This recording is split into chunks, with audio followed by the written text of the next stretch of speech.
tell me a little bit about your experience at Alabama. How was it? It was great. I was some ups and downs. I didn't play as much as I wanted to, but I learned a lot. Yeah. And I used a lot of that stuff that I learned there here today. So it was cool. Tell me a few things you might have learned. Tell me the most valuable thing you learned from being in Alabama. Just the preparation. Every game, the scouting reports, the practices, everything, player, personnel, just what they're running.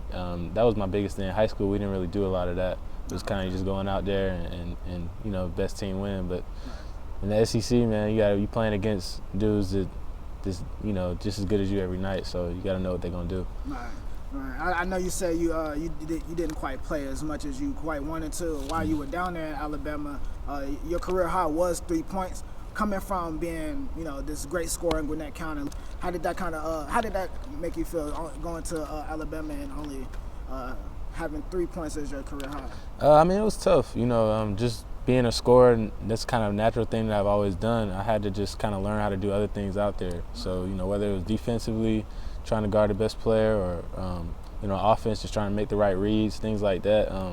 It just helped me grow as a player, I feel like. So you were first coming back, did you know that you would be redshirted your first year, or was it something that kind of popped up on you? Yeah, I definitely knew I was on a red shirt. I felt like I wanted to redshirt. I wanted to get familiar with Coach Hunter's system.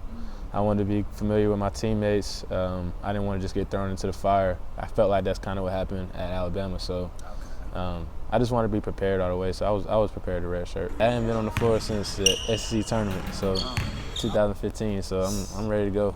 Yeah, I can only imagine. Would you say that sitting out that redshirting that season, does it make you appreciate the game more, or does it just kind of make you want to get out there more? It does a little bit of both. I feel like you kind of got to take a step back, which is hard to do just as a competitor. You always want to go 10 toes in it, something, right. Attack it all the way. But, I just feel like it was helpful. I know you say you want to be the best you can be in your role. What things do you bring to the table, and how do you think you fit with the squad? Well, last year, this is good because I sat out, so I noticed we only hit 107 3-pointers last year. Oh, wow. So I feel like I can bring a different element from perimeter.